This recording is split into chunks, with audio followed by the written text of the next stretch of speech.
There's a strange kind of freedom that comes the moment you stop trying to control everything. You stop clinging to the what-ifs and what might go wrong, and suddenly life begins to move. Worry, for all its noise, is like a cage made of shadows. It keeps you stuck in a future that doesn't even exist yet, stealing away the calm and strength you already carry within. But when you begin to let go, when you choose to trust the rhythm of life instead of wrestling with it, something powerful happens. The current shifts. Life, in its quiet wisdom, starts aligning with you, not because you forced it, but because you finally made space for it to flow.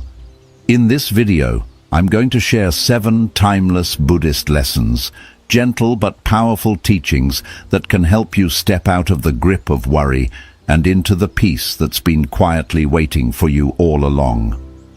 Lesson 1. Fear is a seed. Plant it and it grows. In Buddhist thought, the energy you carry within becomes the world you see outside. Fear isn't just an emotion, it's a lens, and the more you look through it, the more distorted your reality becomes. The irony is this: when you fear something deeply, you begin to live as though it's already true. You unconsciously breathe life into it. Imagine this: you're afraid of losing your job. That fear seeps into your actions. You hesitate, second-guess, shrink. That anxiety, it clouds your judgment. You may even start to withdraw, and without meaning to, you drift toward the very outcome you feared. The same is true in relationships. Fear of abandonment can make us cling or doubt, and that very tension can push others away. It's not fate working against you, it's fear working within you. Buddhism teaches that the mind is like soil. It doesn't judge what you plant. Whether you sow seeds of fear or seeds of calm, the mind will help them grow. But you are the gardener. You choose what takes root. This doesn't mean pretending everything is perfect. It means shifting your attention away from fear and toward presence. When fear rises, pause, breathe. Ask yourself, is this thought helping me build peace or feeding panic? You are not powerless. You are the creator of your inner landscape, and when your inner world changes, your outer world begins to reflect it. Let go of fear and watch how life begins to soften, open, and flow in ways you never expected. Lesson 2. True strength is found in surrender. In today's world, we're often told that strength means control. Control your time, control your success, control the outcome, push harder, plan more, hold on tighter. But Buddhist wisdom offers something radically different and far more freeing. It tells us that real strength isn't about gripping tighter, it's about letting go. Not giving up, but giving over the illusion that we can shape every moment, every person, every outcome with our will alone. Surrender in the Buddhist sense is not weakness. It's a sacred release. It's the art of doing what you can and then stepping back with trust, allowing karma and life's natural flow to unfold. Picture holding water in your palm. The tighter you squeeze, the faster it slips away. But if your hand is open, the water stays. That's surrender. Not passive, not careless, just open. It's a quiet confidence that says, I've done my part. Now I trust life to meet me halfway. When we stop interfering, something beautiful happens. Our energy returns. Our mind becomes clear. We start noticing opportunities we were too anxious to see before. Help arrives from places we didn't expect. Life begins to work with us, not against us. Buddhism teaches that surrender is not an end. It's a beginning. It's the start of true freedom. And in that freedom, you don't lose power. You discover it. Lesson 3. Anxiety belongs to tomorrow. Peace belongs to now. Buddhist wisdom reminds us of a simple truth. Anxiety cannot exist in the present moment. It lives in the mind's projections. What might happen? What could go wrong? What we fear is coming. But none of that is real. It's all a movie playing in the future. When you feel anxious, notice where your mind is. It's racing ahead, building stories, spinning scenarios, dragging you into a world that doesn't yet exist. A world of what-ifs and maybes. And while you're there, you miss the only place life truly exists. Right here, this moment, this breath, is your home. And in this space, you are okay. You are breathing, you are grounded, you are enough. Buddhism calls this practice mindfulness, the gentle act of returning to now. And every time you return, you weaken anxiety's grip. Because in the present, there is nothing chasing you, no future to fear. Only this still, quiet second where life is unfolding, one breath at a time. The mind may roar, but the present moment whispers. And the more you listen, the more you realize. Peace isn't something you find out there. It's already within you, buried beneath the noise, waiting to be remembered. Lesson 4. The burden of imagined fears. So much of what weighs on our minds never even happens. Buddhist wisdom offers a quiet, powerful reminder. Our greatest source of anxiety often isn't reality, it's imagination. We worry, stress, and lose sleep over scenarios that never unfold. We carry fears like invisible stones in our backpack, dragging them through each day, even though most of them never come to pass. Why does this happen? Because the human mind is like a novelist that never stops writing. It scripts endless what-ifs, painting vivid pictures of problems that don't exist yet and maybe never will. It warns us of disasters, heartbreaks, and failures that live only in thought, not in the present moment. Think about it. How many times have you braced for a difficult conversation that ended up being fine, or feared the worst about a situation that resolved itself peacefully? The storm rarely arrives the way we imagined it, and often it doesn't come at all. This is the trap of worry. It distorts scale. It brings distant fears so close that we start reacting to illusions as if they're truths. Buddhism teaches us just because a thought appears doesn't mean it deserves belief. The mind can create stories, but we don't have to live inside all of them. So the next time you catch yourself spiraling into anxiety, pause. Ask yourself gently, is this actually happening, or is this just a thought? Often you'll realize you've been fighting shadows, not substance. Freedom begins when we return to this moment. Not tomorrow, not next week, but now. Let the imagined fears dissolve.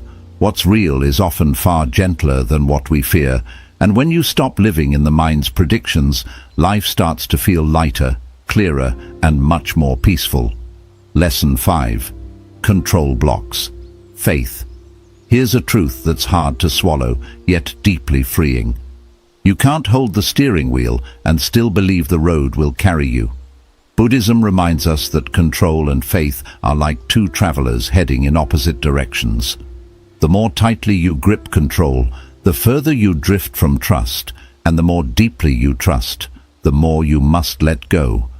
Trying to micromanage every part of your life is like saying to the universe, "I don't believe you'll take care of me." It's a subtle but powerful form of fear, the fear that without your constant supervision, everything will fall apart. But has that control ever truly brought peace? Often, the more we try to dominate outcomes, the more tangled we become in anxiety, tension, and fatigue. Control might give the illusion of safety, but it's often driven by a quiet panic underneath. Faith, on the other hand, isn't passive, it's powerful. It whispers, "I've done what I can. Now I trust the unfolding." It allows you to take action without being enslaved by the result. It welcomes mystery. It believes in timing you can't control and outcomes you may not fully understand. Yet, Buddhist teachings call this the release of attachment. You act with intention, but you surrender the obsession with how things must turn out. Like placing a seed into the soil, you water it, nurture it, but you don't yank at it to speed its growth. Real growth takes trust in unseen roots. Ask yourself, are you holding on so tightly that you've forgotten how to breathe? Are you trying so hard to force a future that you've stopped believing in life's quiet intelligence? Letting go isn't giving up. It's showing up fully and then allowing life to meet you in its own way. That's where faith begins, and with it, peace. Lesson 6. Letting go is how you begin to grow. Worry has a quiet way of shrinking your world. It starts subtly, a few cautious thoughts, a bit of over-planning, a fear of what might go wrong. You tell yourself you're just being careful, but over time that carefulness becomes a cage.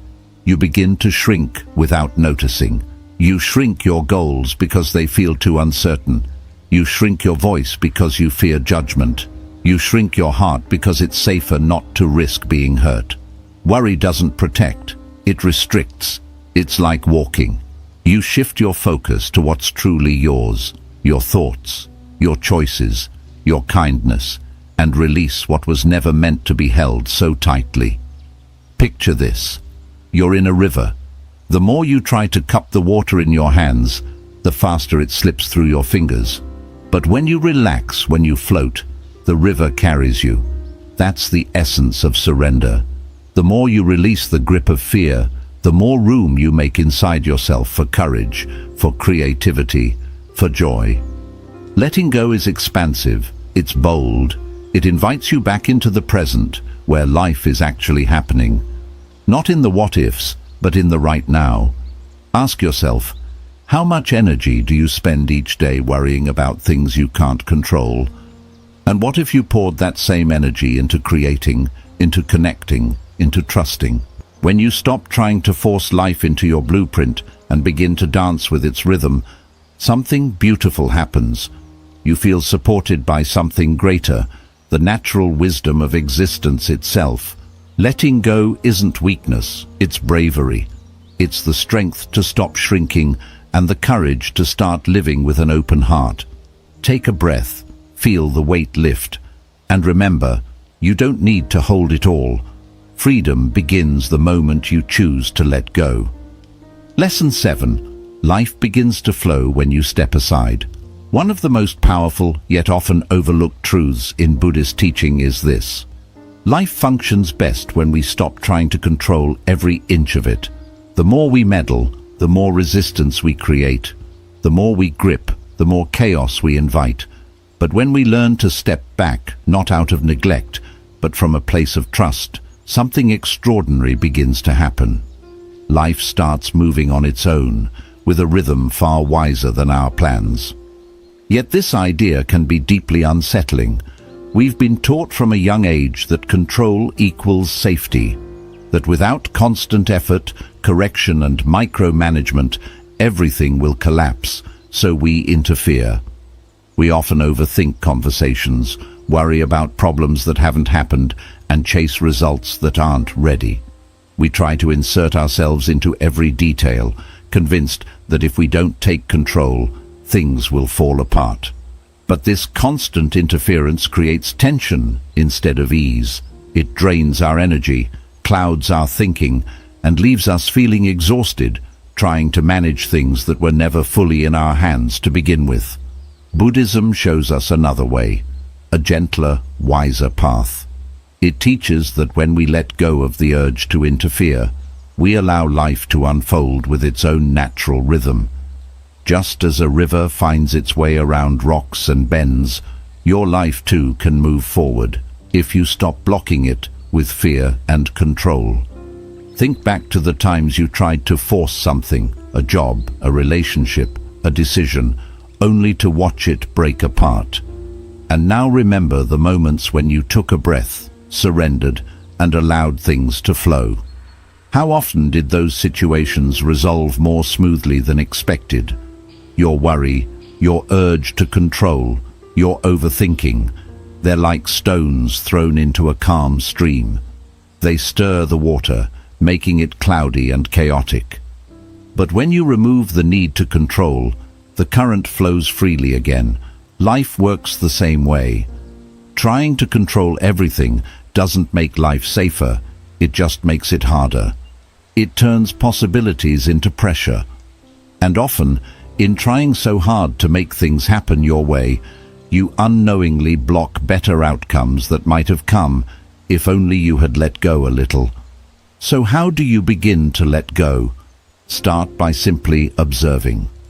Notice when you're holding on too tightly, when you're constantly checking your phone for a reply, going over the same decision again and again, or trying to rush a person or situation that isn't ready to move. In those moments, pause and ask yourself, what if I loosened my grip? What if I did what I could and let the rest unfold on its own? Letting go doesn't mean you stop caring. It means you learn to act where it's truly needed and release where it's not. You plant the seed, you water it, but you don't tug on it every day to make it grow faster. Growth, whether in life, relationships or dreams, has its own rhythm, and when forced, it suffers. Imagine gently holding a butterfly in your hand. If you close your fingers in fear, trying to keep it, you'll crush it. But if you keep your palm open, it might rest there longer, or even return after flying away. The same goes for your goals, your relationships, and your peace of mind. They need space to breathe. The more you try to hold them too tightly, the more they slip away. But when you let go with trust and openness, they begin to grow naturally. And in that space, something powerful happens, a quiet shift, a gentle unfolding. That's when life begins to support you. The right people show up. The right timing unfolds. Solutions begin to appear without being pushed or forced. You stop feeling like the entire weight of the world rests on your shoulders. Your energy lightens. Your breath becomes fuller. Your heart relaxes. And then you realize what you feared wouldn't happen without your constant control was never yours to force in the first place. At the core of our need to interfere is usually fear. Fear of failure, of loss, of not being enough. But here's the deeper truth. Life doesn't ask you to be perfect. It asks you to trust. A quiet, steady trust in your path as it unfolds. You're not required to direct every scene. Sometimes your only job is to show up fully, play your part, and let the story take shape. So pause for a moment. Reflect on one area of your life where you might be interfering too much. Is it a conversation you keep replaying in your mind? A decision you're rushing out of fear? A dream you're tightening your grip on, trying to control every detail? Ask yourself gently, what would it look like to let go here? Not out of carelessness, but from deep trust.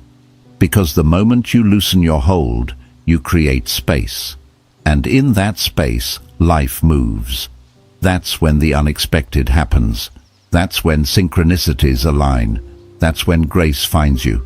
That's when you begin to feel supported, not just by your own effort, but by something greater than yourself. Buddhism gently reminds us, we're not here to conquer life, but to live in harmony with it. Life isn't a machine to control, it's a flow to move with. You can't still the ocean, but you can learn to ride its waves. You can't command the tide, but you can align with its rhythm. Every teaching you've heard so far has been preparing you for this quiet truth. When you cling tightly, you create tension. But when you let go, you allow freedom. What you stop trying to control often begins to grow on its own. You don't need to have it all figured out. Just take one honest step forward, breathe deeply, and release the belief that your grip is what holds the world together. Let today mark the beginning of a softer approach to life. Let go of one worry, trust in one unknown, and watch what opens up for you. Because when you stop pushing, you start receiving. When you stop interfering, life starts moving, gently, wisely, in your favor, not against you, but with you. Conclusion. Life isn't a fight to win, it's a rhythm to flow with. And the more you try to control it, the more you miss the quiet beauty that comes from trust. Buddhism doesn't ask you to stop caring or walk away from your responsibilities. It simply invites you to care with clarity, to act with presence, and to let go with peace. It encourages you to release the burdens that were never truly yours to carry. It asks you to loosen your grip, let go of the fear, and open up space for life to unfold in its own natural, beautiful way. So as you continue forward, remember, you don't need to have all the answers. You don't need to fight against the current. Your strength doesn't come from control, but from alignment. Take a deep breath. Trust the timing of your journey, and know that when you stop interfering, you begin to live with more clarity, peace, and purpose. If this message touched your heart, please give the video a thumbs up. It really supports the growth of this channel. Subscribe for more reflections rooted in Buddhist wisdom and timeless teachings. And if you know someone who feels overwhelmed or caught in the need to figure everything out, share this with them. It may be just the gentle reminder they need. Leave a comment below. What's one thing you're ready to stop interfering with? I'd love to hear your reflections. Until we meet again, breathe deeply, trust completely, and move gently with life.